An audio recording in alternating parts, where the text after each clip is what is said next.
Welcome to today's webinar titled The STEM Equity Pipeline Project, What and Why. My name is Greg Nagy, and I am the CETE Technology Services Representative from The Ohio State University who provides technical support for the STEM Equity Pipeline Project. Before we start the presentation, I would like to go over some housekeeping items for this webinar.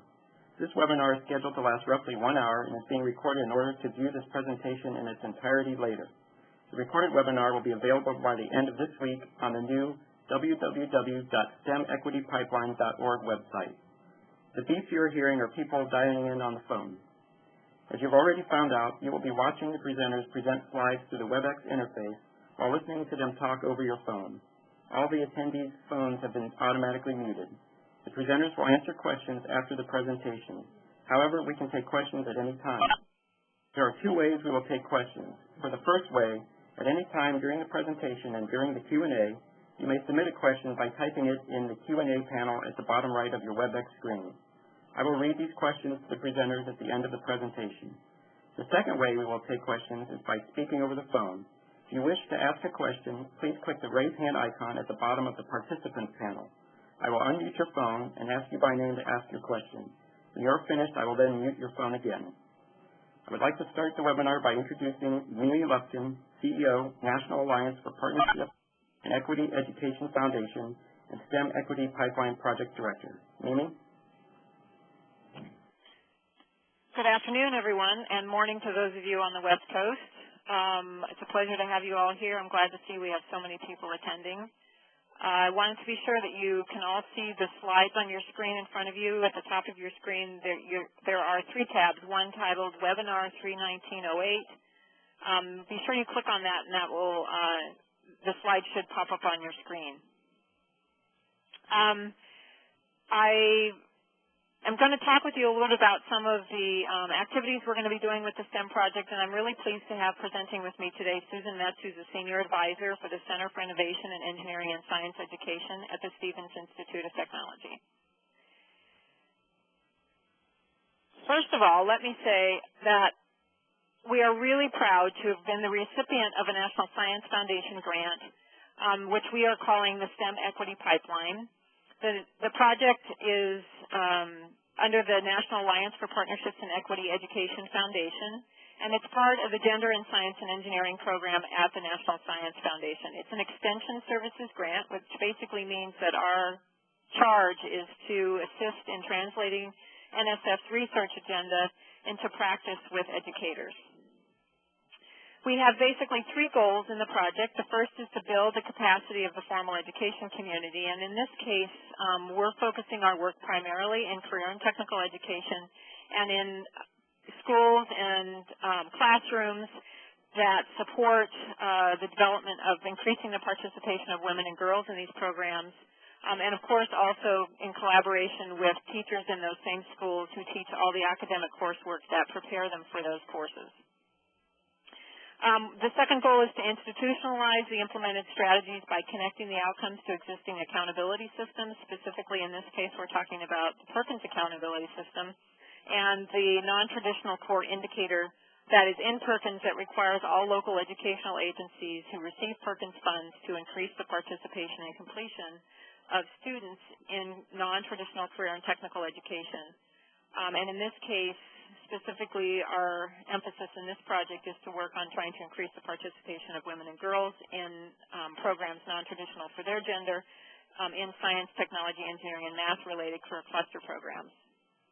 And the last goal is to broaden the commitment to gender equity in STEM education across all educational arenas and outside the school setting as well by building collaborations through the state teams that we'll be developing. In an effort to try to help you understand in a more specific way why this is an issue and why we're working on this, we've asked Susan Metz from Stevens Institute of Technology to talk with you about some of the current data that exists and the status of women and minorities in engineering and science. So I'm going to pass the phone over to Susan and let her go ahead and get started. Thanks, Mimi. Just a couple of things before I start. The slides that you see have full sources and notes that accompany them. so that when you download the PowerPoint or even view the PowerPoint after this webinar is over, you'll see basically all of what I'm saying in addition to the sources, so no need to wildly take notes. The other thing I'd like to mention is that some of the data that I'm presenting are a few years old. It ranges largely from 2003 to 2005, and although there's smatterings of newer data, they're really not compiled in a way that tells a good story. So I just want to note that the data that is being presented truly represents the trends and issues, and those are exceptionally current. But finally, what we're talking about is the status of women in engineering and science, not why or what to do about it. You may have some questions at the end that we can discuss, or that may be a topic for another webinar. So to get started, we'll begin by asking the question, why do we need to encourage students to study science and engineering? Well, in fact, over the last half century, only 5% of people in America, the workforce in America who are engineers, scientists, and advanced degree technologists contributed to the sustained economic growth of our country. It's a very small percentage of our workforce. 25% of our scientists and engineers will reach retirement age in just a couple of years. By the year 2050, 85% of the new entrants into the workforce will be people of color and women. And that last bullet, that's a trend that we don't want to see. We thought for a number of years that the computer-related fields would really draw women. It was a new field that that didn't have the baggage of some of the stereotypes of other science and engineering fields, and it actually did start out by drawing nice percentages of women, 37% in 1985, but that's been going down, and it dropped 10% by 2003 and is still not going in the right direction. So we've already touched on why do we care if women and minorities become engineers and scientists? You know, can't we rely on the old populations? Well, frankly, there are not enough women, there are not enough white men who are the base of engineers and science workforce to populate, to fill the need. And it goes beyond the numbers. William Wolf, who's the past president of the National Academy of Engineering, eloquently talks about the consequence of a lack of diversity and that we pay an opportunity cost for this, a cost in designs not thought of and in solutions not produced. And a couple of examples of that, many of you may be familiar, Bernadine Healy was the first woman to assume the position of director of the National Institutes of Health. And she launched the Women's Health Initiative when she got there because all of the clinical trials and large-scale studies were focused on men. So we really had no information specific to women. And after the first large-scale study was done, which included 150,000 women, amazing new findings emerged with regard to health, particularly that heart disease was the #1 killer of women, and we never knew that or even how to deal with it because women's bodies were a lot more complex. A more simple example is something like the first Palm Pilot, which was developed by a man, only kept track of one person's schedule. And as a woman, I know I have to keep track of many people's schedules, not my own. So the first woman who redesigned the Palm Pilot redesigned it to keep track of 4 people's schedules. So that's just 2 examples. And certainly with the percent of new entrants into the workforce being women and minorities, if we don't engage them in the engineering enterprise, we're ignoring more than 50% of America's intellectual talent, and we can't afford to do that. So let's look at the academic preparedness of girls. Years ago, and I'll say about 15 years ago, maybe 20 years ago, girls were just not taking the math and science courses necessary to even consider majoring in math and science. But times have changed. So if you look at this graph, most students took biology to fulfill their science requirements. Girls were much more likely to have taken chemistry than boys, and certainly as well as biology. In fact, there are the preponderance of biologists throughout the college and into the workforce pipeline, but males were more likely to have taken physics. But certainly females are taking the proper prep courses in science to consider engineering and science as a major. Let's look at mathematics. The same thing exists. While males were slightly more likely to have taken calculus than females, females were more likely to have taken analysis and pre-calc and algebra 2 than males. So they're prepared to go into engineering and science. Let's take a look at one more data point. When you look at the National Assessment of Educational Progress tests, the scores have not changed significantly over the past 3 decades. They were very close, and in terms of gender, there are only 3 points separating boys and girls in 2004. But the bottom line is girls are academically prepared, they're skilled, they're taking the right math and science courses, they're just not interested in engineering in particular and some science, including physics for the most part. It's important to note here, though, that although women in general have made a lot of progress in this area, when you look at underrepresented minorities, Hispanics and African Americans, although they've made substantial progress, there's a long way to go in terms of their preparedness to major in science and engineering.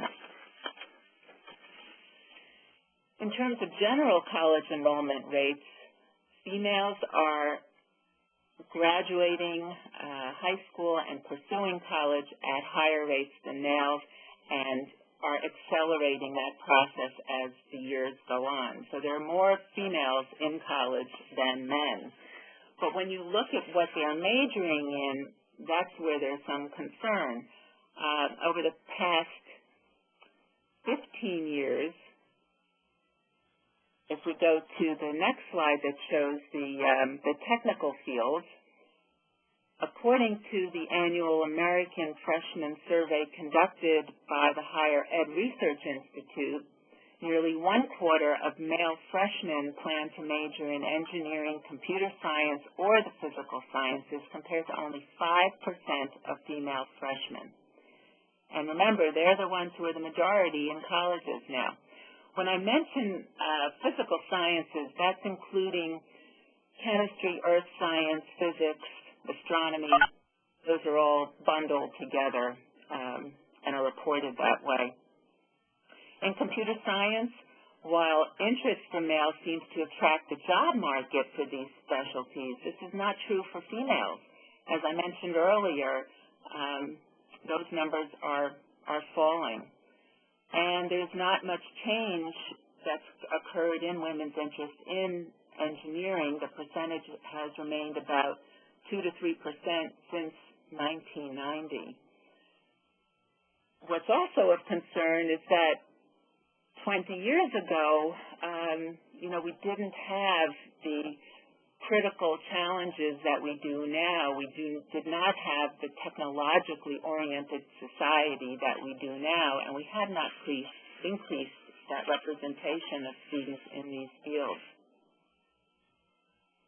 So if we look a bit at the 2-year level, at associate's degrees, particularly for women, about 1 in every 6 associate's degrees in engineering are earned by women, though the total is very small. It's about 1,800 degrees granted in 2003. But community colleges are a very important source for students who begin there and then transfer and get degrees at the bachelor's level. In fact, there was a National Science Foundation report in 2004 that found that almost half of more than 740,000 science and engineering graduates with a bachelor's degree attended a community college at some point. If we look at minorities in engineering at the two-year level, in 2003, whites earned about 69% of those 1,800 degrees awarded in engineering, and this compares to about 8% for Hispanics, 6% for blacks, and 1% for Native Americans. According to the same 2004 National Science Foundation report on recent science and engineering grads, community college attendance varies across racial ethnic groups, with Hispanics more likely to have attended a community college at the level of 51%, but all these groups attend at no less than 40%. So that's substantial numbers.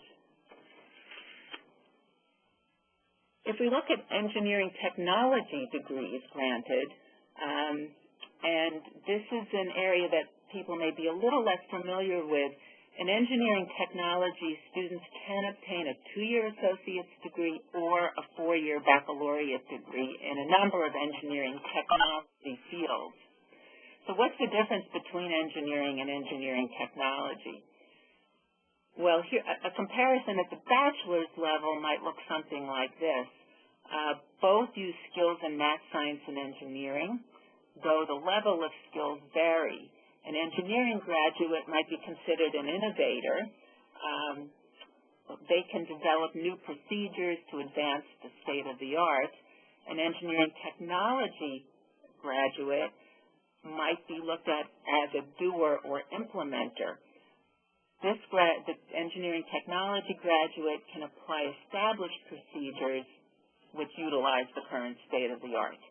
Associate degrees in engineering technology graduates are referred to as engineering technicians, and bachelor's degrees in engineering technology, these graduates are referred to as engineering technologists, though the job title varies with the position. If we look at bachelor's degrees granted in engineering disciplines, this is always interesting because it sheds some light on gender differences. The two largest engineering disciplines are mechanical and electrical engineering, yet they have close to the lowest representation of women studying at that undergraduate level. Chemical engineering, on the other hand, which many engineering students perceive as the most difficult discipline, has one of the highest percentage of women, at about 38%. And biomedical engineering, although a small number of students, has nearly 50% women in the field. So why is this the case? There's not been a lot of research on this topic, but the common thread that runs through these disciplines with high percentages of women are words like nurturing, making a difference in people's lives. Obviously, environmental engineering and biomedical engineering, by their very terminology, connote, caring about the environment and developing biomedical devices that improve the quality of how people live. Chemical engineering focuses on food and pharmaceuticals, cosmetics, and people believe that these are sort of more female-friendly. They appeal to women more. Also, since students in high school take chemistry, there's some thought that just the familiarity with chemistry translates to an increased percentage of women in chemical engineering.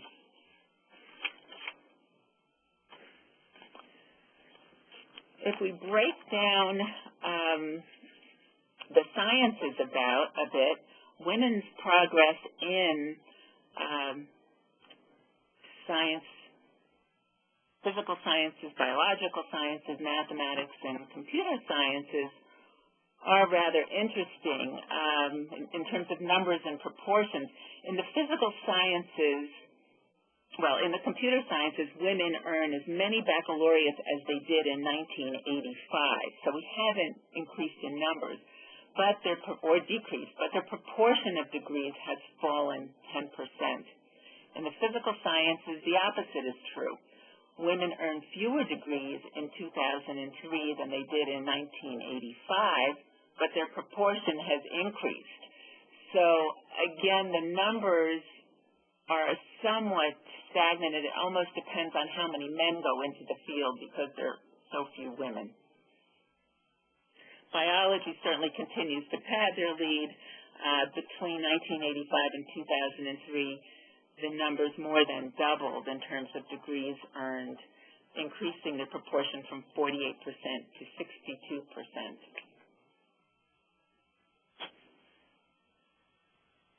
If we move from college to occupations, women make up just a small percent of working engineers. For example, they're just 6% of mechanical engineers and 7% of all electrical engineers.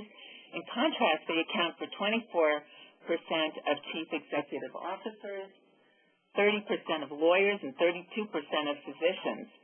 So what this suggests is that women are certainly capable and interested in doing highly intellectual professional work that does include math and science. They're just not interested in some fields.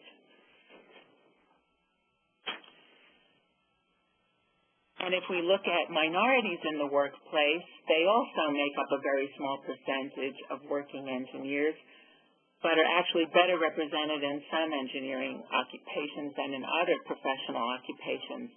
For example, African Americans and Hispanics combined make up 9% of electrical engineers, but account for only 8% of all lawyers.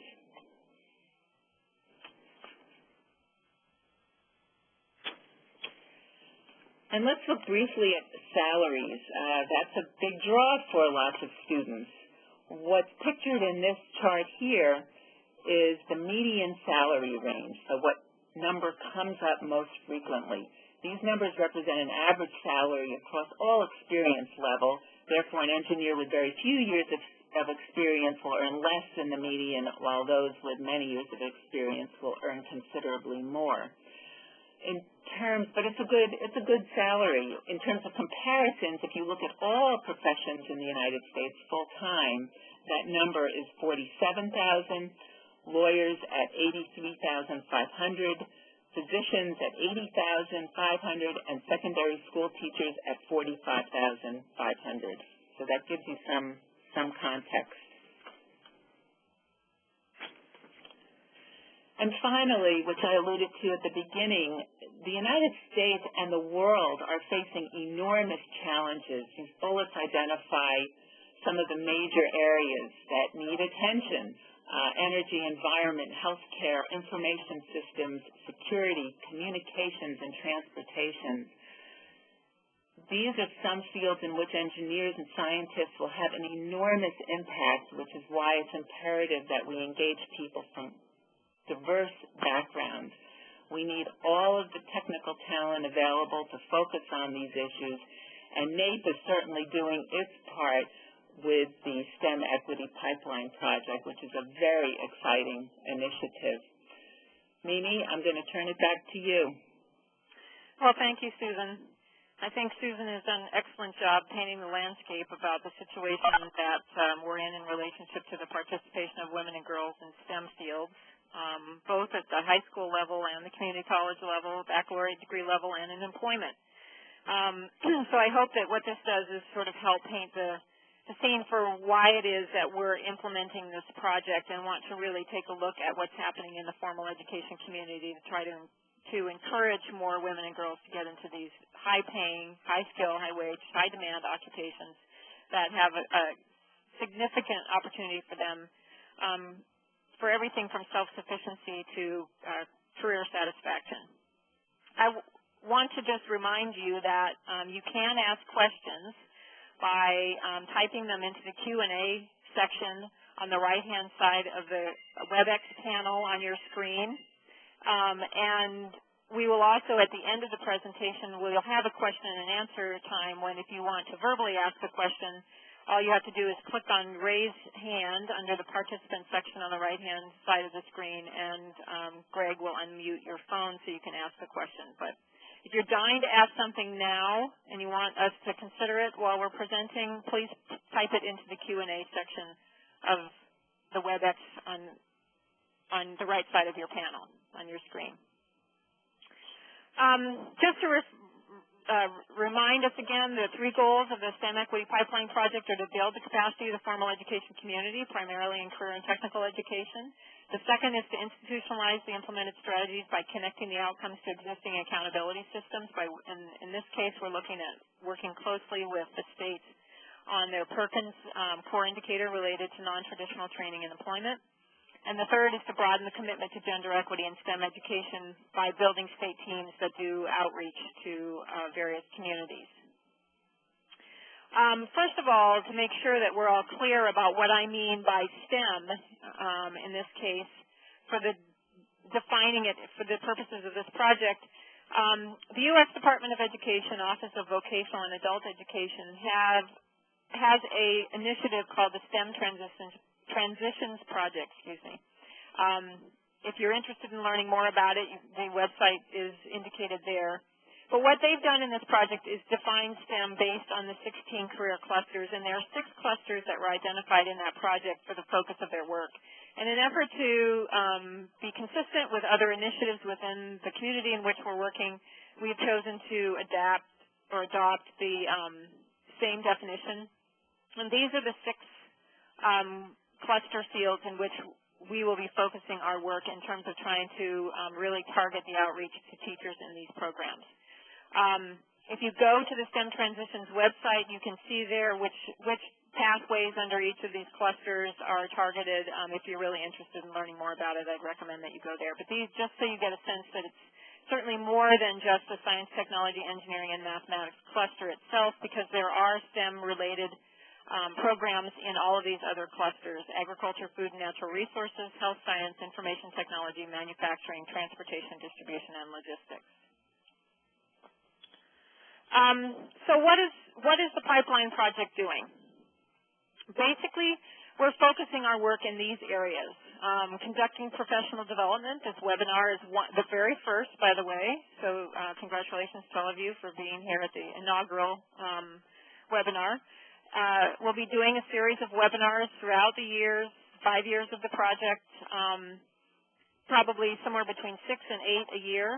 And they will be on a variety of topics. This one is just the orientation piece. And Susan mentioned at the end of her presentation about the fact that much of what we're doing here today is sort of going to do nothing more than raise more questions in your mind about, well, what do we do? And the idea is that we'll be doing a series of webinars specifically on research-based strategies and best practices for actually increasing the participation of women and girls in STEM. So keep your eyes open for those.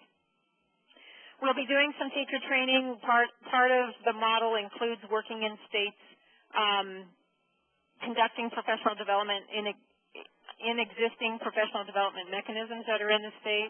We're setting up a train-the-trainer model with state teams to train them in some of the areas in which we have developed curriculum, in an effort to have them then pass that training on to other teachers in their state. Each state receives consulting and technical assistance from the expert groups that we've brought together. That's both focused. Each state has a facilitator that is assigned to them, as well as we have a cadre of experts that will be available to provide consulting, technical assistance, and professional development in the states. The virtual web-based professional learning community is also another place that will be sort of expanding and offering materials and resources and links to other information, as well as all the archived webinars and webcasts that we'll be doing will be there. Again, the web address or the URL for that is stemequitypipeline.org. And this PowerPoint presentation is already archived there if you want to go get it at any time. We will also be doing a best practices handbook, which will be a virtual piece, basically the online component, that will put together all of the resources and lessons learned in the implementation of the project itself. This is a model, basically, that we're using. We have a national advisory board that will provide advice and resources to the Extension Services Group. The Extension Services Group is a group of experts in the field that we've identified who have either extensive research background or practitioner background in this particular area. And they are the group who will be available to provide technical assistance, professional development, consulting services to the state teams. There's then the layer of the state teams, which are individuals, and I'll talk really specifically about who those folks are in a minute, but the state teams basically will be the recipients of the training and participate in the technical assistance and consulting services with the idea that they would then become quote-unquote extension agents, if you're familiar with the agricultural term, and to basically, for them then to work with local educators. The virtual learning community, which is the STEMequitypipeline.org website, will function as the electronic methods of communication amongst each of these layers. We'll have a listserv, and we're doing a monthly newsletter, and information about the webcasts, webinars, et cetera, will go out on those, as well as archived resources and materials on the website itself. The focus of the project is primarily high school and community college. Because of our emphasis in career and technical education, the state teams exist primarily with that emphasis. There's really a lot of work being done that NSF funds with elementary school and younger age students, so we're primarily focusing our work on middle school because there are career and technical education programs in middle school, high school, and community college programming.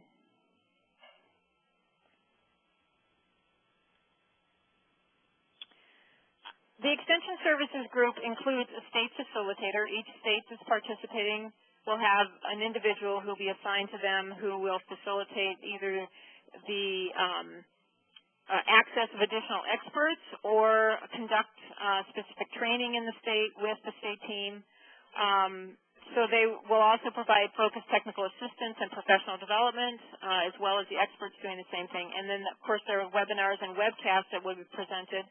Susan is one of the experts who is in our Extension Services Group, so this is an example of one of the ways in which we'll be using the experts for getting assistance out to those of you in the field.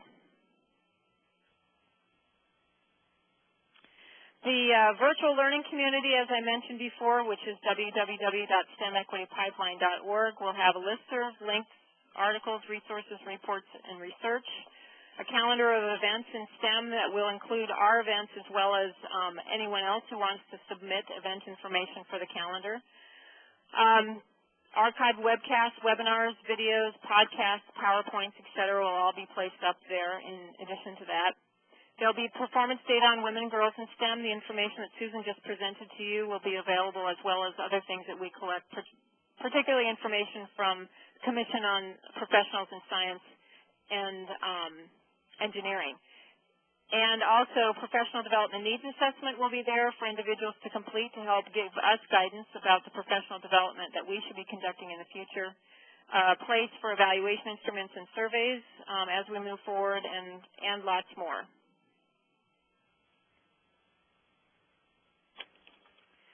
They're sort of getting into some of the logistical things about state team members. There are 5 states who are identified in this first year: California, Missouri, Illinois, Oklahoma, and Wisconsin. They are all in the process right now of bringing their state teams together. 3 or 4 of the states have already held their initial state team meetings. Some of them have already conducted some of the focused training that we're doing with them on the 5-step process, which I won't talk very much about today, but if you want more information about it, there's information on the virtual learning community at the STEMequitypipeline.org website.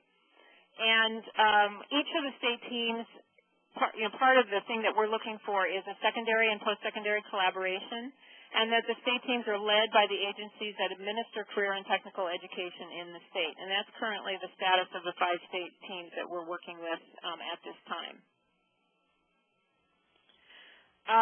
As far as what we're looking for in state team members, and just to be sure, and we'll talk about this, but we will be adding more states. So those of you who are on the call are thinking, well, I'm not from one of these states, how can I be involved? I'm going to talk about that as we get through the presentation here. But also, if your state is never selected to participate, there'll be 13 states by the end of the 5 years. One of the things we will be doing is all of the webinars and webcasts and technology-based professional development will basically be available to anyone in the country.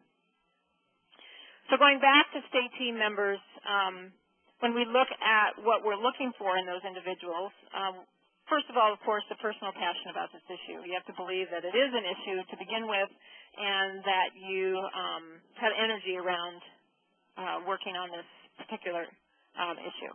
The other is that the individuals are in a professional or a voluntary capacity able to provide professional development in middle school, high school, or community college settings.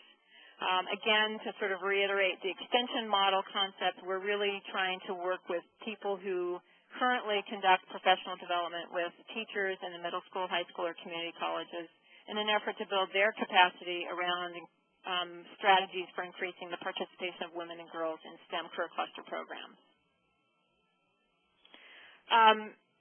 The state team members, there are kind of 3 different ways that state team members can be involved. First of all, each of the states typically develops a state leadership team, a smaller core group of individuals who are involved with the development of an implementation plan, who are involved with the collection of state data for evaluation purposes. One of the things we'll be doing is collecting Perkins data from states. The third is to host a facilitator for at least up to 4 on-site visits per year, and to sponsor and conduct a 5-step program of improvement training. The state leadership team is also invited to attend the STEM Equity Pipeline training, which actually this year is held in conjunction with our annual Professional Development Institute in Washington, D.C., and that's from April 6th through the 9th. And if you want more information about that conference, you can go to either the STEM Equity Pipeline website, it's on the calendar page, or you can also go to the NAEP website, which is napequity.org. The state leadership team is expected also to be involved with conducting extension services, basically sponsoring or actually conducting professional development with teachers in their state. A larger group of the state team is the core state team group is a group of individuals who advise the state leadership team, provide them with input in the development of the planning. They are individuals who conduct professional development, who would integrate any training that they receive as they participate in this project. They will also be individuals who would conduct outreach to constituents about the project's activities. They could be anywhere from state agency personnel who do professional development, association people, as well as local professional development providers in school districts, county offices of ed, career tech centers, et cetera, depending on the structure in your state, and or in any other avenue in which professional development is provided within your state. So these individuals would participate in the professional development that we offer, participate on the virtual learning community by either offering resources and certainly using them, and also, of course, conducting extension services by conducting professional development with others. And lastly, within the state, there is a broader group of individuals who may very well be teachers in the classroom and others, administrators, who aren't necessarily in positions to actually conduct professional development, but who are interested in learning more about this issue in general. And they certainly can participate in any professional development event that's sponsored either by us or by their state. And they can go and access resources from the virtual learning community, which is a public portal. And when they participate in those things, would be asked to provide summative informative feedback for our particular evaluation purposes. as far as the state receives support from the project in a variety of ways, and I mentioned all of those things earlier, accessing the expert group and having a facilitator and participating in professional development. And these, what we're calling sort of intensive services, are provided for a 2-year time period for free. After the 2 years, because there are 13 states participating, the facilitators will be moving on to other states to provide them with assistance, but the states that have participated previously can continue to participate in all state-level activities that the project will be sponsoring. They will just not have as much access to to a state facilitator as they did for the first 2 years. They certainly can still access expertise time from the experts group, as well as participating in any of the professional development events, including the State Leadership Conference. There is a budget for state team activities and travel to the State Leadership Institute. It's approximately $7,500 per state for each year for the 2 years of the project, 2 years of their intensive service time. And this budget, depending on how things play out over the time of the grant, could potentially increase if additional resources are available. Participation in the project's professional development after the initial 2 years continues to be free for any participating state. There will be 2 states added in year 2. We're currently in year 1. 3 states added in year 3. 3 more states added in year 4, with a total of 13 states over the life of the grant. So if you're on the call and you are not from Oklahoma, Missouri, Wisconsin, Illinois, or California, and are in a position where you think your state should be the next state to be brought into the project, here are a few hints about things to think about and consider and start to get it lined up. First of all, I want to reiterate that we continue to emphasize looking at secondary and post-secondary collaborations for this project. Again, because our emphasis is in middle school, high school, and community college programs, those are really the agency groups that we're particularly interested in working on so that we can impact both programs and policy coming from those agencies in the states. We also are interested in, and the application process will include some information from new states about what existing STEM initiatives exist in the state and how will they be involved in this project. Having them on the state team will be a very important component of that, and also having them have access to the resources and services available through the project will be important too. The third thing for new states to keep in mind is that we will also be looking for strong professional development mechanisms to reach STEM CTE cluster teachers and their related academic teachers already in existence in the state and willing to integrate this work into their agenda. That would be also a very important piece. Having a state leadership team identified, at least the beginnings of a state leadership team, who are the committed individuals who are willing to participate in this, and at least also having a sense of who the extension agents are. And when I say extension agents, it's who are the groups and places where this professional development can then be passed on for access by teachers. So it would be who are the people who are doing professional development in the state that could participate in the training. As far as the timeline in relationship to new states' participation, there will be a request for applications released May 1st. The RFA will be released on the virtual learning community listserv. So let me say again, I encourage you, if you haven't already done this, to go to stemequitypipeline.org. You can register there, and when you register, your email address will be automatically added to the listserv. For those of you who are overwhelmed by email, and I certainly can relate, please know that the listserv is a closed listserv. It is monitored currently by Greg Nagy at Ohio State University and myself. Any communication that goes out on the listserv will come from either he or myself. In addition, there will be only one monthly communication from the Pipeline Press, and there might be an occasional announcement about an upcoming webinar or event. All other information will be compiled and condensed into the Pipeline Press and or posted on the virtual learning community for access.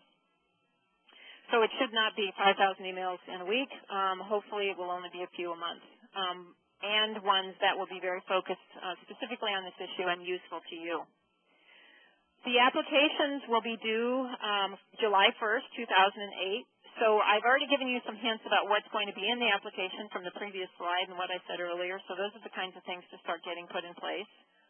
We will select the new states, the 2 that will be added this next year around August 15th with a startup date of October 1. We function on the federal fiscal year, so our working year for this project is October 1 to September 30th. So that's the timeline that we'll be working. I also wanted to say, as far as the release of the RFA, we will also put it out as broadly as possible on other listservs. For example, it will go out to, as an announcement on the ACTE, the Association for Career and Technical Education listservs, in addition to the National Association of State Directors of Career and Technical Education will also receive the information.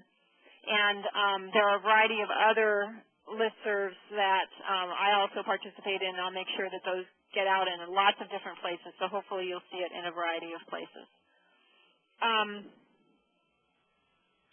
Let's see. Well, at this point, I would like to open it up for questions, but I want to give you a couple of pieces of information that I hope will be useful for you as you think about what questions you might have. I know what this presentation probably has done. Either it's initiated in your mind some questions about, well, what do we do? What do we do? What are the strategies? And that's what all the next webinars will be all about, strategy-related components. I want to encourage you to go to the STEM Equity Pipeline website when you have a chance, and there are some good resources there. And the site just was started, so we're beginning to build the resources sections. So if you have anything you want to submit to be concluded on the website, please do that as well. The next webinar will be May 21st. You're the first group to hear about it, May 21st at 2 p.m. And Tricia Berry from the University of Texas at Austin, who's the Director of Women in Engineering Programs there, will be doing the presentation, and it will be focused on how do you assess student interest in STEM fields. She's been involved very significantly as one of the principal investigators on the Assessing Women and Men in Engineering project. If you have not seen that website, I would encourage you to go there as well. It's aweonline.org. I'll repeat it, aweonline.org. And it is a site that has a myriad number of assessment instruments that can be adapted to specific situations that are really useful. The other thing, again, reminding you that the Professional Development Institute is April 6th through the 9th in Washington, D.C., and we'll be holding a complete strand in the workshop sessions on STEM. And if you would like more information about that, you can get that from the website, too. So, at this point, if anyone has a question, you can either raise your hand by clicking on the raise hand section on the participant item or typing a question into the Q&A section. And Greg, I'm going to let you take the ball back, and let's see what Sandra Geib has to ask. All right. Sandy asked, can you go into more depth on the Perkins core indicators and how it relates to your project? Certainly. The Perkins reauthorization that occurred recently in 2006, and of course the reauthorization in 98, included in it an accountability system that were put in place, and it included in the accountability system a core indicator in which all local educational agencies who receive Perkins funds are required to report data to the state on the participation and completion students in non-traditional career and technical education programs. So, for example, women in any of the science, technology, engineering, and math CTE courses, auto technology, et cetera, and men in nursing, child care, those types of courses. And then the idea is that each of the local educational agencies is supposed to track that over time and increase their participation rates in those programs. It just so happens that currently in the existing legislation. There are now sanctions and for local educational agencies and states who are not improving their performance, and also requirements for developing improvement plans. The connection between that work and this is the fact that we will be working directly with teachers and professional developers in the career and technical education arena in an effort to help them increase the participation of women and girls in STEM CT cluster-related programs, which are a subset of the non-traditional programs identified in the Perkins legislation. So I hope, Sandra, that answers it for you. Okay, Karen Showers is trying to ask a question. However, her phone is not registered to her name, so I don't know who to unmute. So I'm going to ask her if she can to submit a question via typing in the Q&A section. We have another question from Camille saying, how many people are on one of the state teams? What is the typical makeup of the team? Well, everybody keeps asking me that, and I have to say, when you do a new project, that it's all sort of part of the development process. But I'll give you a hint. For example, in Missouri, they happen to have 8 regional coordinators who provide professional development and technical assistance through the Missouri Center for Career Education to local educational agencies, specifically around career and technical education. Their leadership team consists of that group as well as the state agency personnel who manage those programs. They also have another group that they've formed that's more of an advisory team to their state group, and that consists of probably 30 individuals who are everywhere from Missouri. They call it METS in the state of Missouri. They have a statewide initiative on METS in Missouri, and the person who is the director of that project is on that team.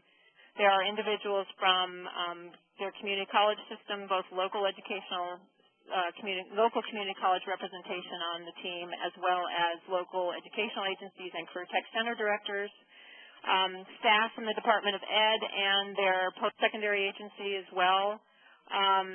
There are people there from some community-based organizations that do this work, American Association of University Women, Girls Incorporated. So it's pretty diverse folks. They also have representation from business and industry. And another example is in California, the leadership team consists of those people who are conducting professional development through their Joint Special Populations Advisory Committee. And their first state team meeting, they had about 50 people come, and there are over 300 people in California who currently are on the listserv participating in this project. So, and that state team had everyone from the executive director of the Workforce Investment Board, a representative from Intel, people from the state legislature, again, local school district and county offices of ed and community college representatives, as well as state staff from the Department of Ed and the Chancellor's office. I hope that helps. Kind of a broad, diverse group. And the reality is really the project in terms of who participates is an evolving piece that happens as things get implemented and is really directed by the state context. There are 1 or 2 individuals in every state that are the lead people, and as the leadership team forms, then how this all rolls out really can be very different from state to state. There's no stamped requirement. All we care about is that we can get to people who conduct professional development who can then pass this information on to teachers in the state.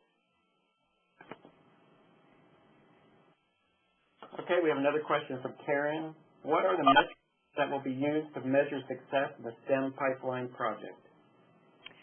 Well, Karen, we're going to look at a couple of things. One is we're hoping in the states that we're working in that access to Perkins data is part of the metrics we can use to sort of take a look at disaggregated data by cluster, potentially even by district in states that have the appropriate sophisticated data systems, and track those over time based on teachers from which sites participate in activities. And we'll be keeping track of all of that as we move forward and try to connect that data back. Of course, there will be formative evaluations that occur that measure things such as the efficacy of the training that we do. We'll do follow-up studies with anyone who participates in the training 6 months after the training to determine whether or not they actually used the material that they learned and how they used it, who they used it with, which is part of the summative evaluation, so that then we can go back to look at their Perkins data in those schools. We have an evaluation company, actually it's MPR Associates. Karen, I'm sure you're familiar with them. Steve Klein and Beverly Farr from MPR are the evaluators for the project, so I feel like we're in good hands, and we'll be collecting, I think, some very interesting information, and hopefully it will impact what we're seeing in Perkins. Okay, Sandra has another question. What kind of retention activities projects would you suggest for our Wisconsin area? Well, Sandra, I don't think, I could go on and on. That's a whole webinar in itself. Retention strategy is a huge issue, and so we'll be doing a series of webinars specifically on that topic, and not to push you aside, but I could spend the next hour and a half doing that discussion. So stay tuned. Since you asked, we'll be sure to do it. And Greg, why don't we let's see what Buzz wants. IFC Buzz has a question, and then we're probably getting pretty close to finishing up here. Okay. Okay, Buzz asks, will you include specific work on how CTE centers can make more bridges to traditional high schools, colleges, that foster much of the STEM preparatory courses traditionally? Yeah, Buzz, that's really a good point. One of the things that in the development of the state teams that we're really trying to emphasize is the inclusion in those state teams of individuals who do professional development with science teachers and mathematics teachers, in addition to the technology educators and career and technical education teachers in the state, in an effort to build that capacity statewide and bring the issue to that table, and to really take a look at the integration of the academic coursework and the career and technical education coursework, which I know is an issue we have all been talking about for a really, really long time, and we want, hopefully under the rubric of this particular piece, because STEM is such a huge topic right now on lots of people's agendas, from governors to legislators, that working under this framework, we can help sort of take the agenda to the other side of the house in many ways. And so one of the things we're really pushing state teams about is how are they going to do that, and be sure that the outreach that we do also reaches the academic teachers who provide those preparatory programs and courses for this field. And that's also true both at the high school level and at the community college level as well. Okay, well, it's 3:01 according to my clock. And Greg, are there any additional questions, or can we save them and maybe respond by email? I think you got all of them for right now. Okay, good. Susan, I want to thank you again for participating in this webinar with me. My pleasure. Your information was valuable. And I encourage those of you who have any additional questions for either one of us. Our email addresses are on this final slide. Please give us a holler, and I hope that many of you will join us again on May 21st at 2 o'clock. Keep your eyes open for the announcement. Go to the STEMequitypipeline.org website and sign up. We should have that information up sometime in the next week or so. Thank you. And Greg, thank you very much as well. Okay, I just wanted to add that on the STEMequitypipeline.org website, you'll find the archived webinar under the professional development link, and under that you'll see archived webinars. And the last thing I want to mention is that when I close the WebEx now, your browser will open up with a few survey questions that we would like you to answer for us. And that's it. Thank you, everyone.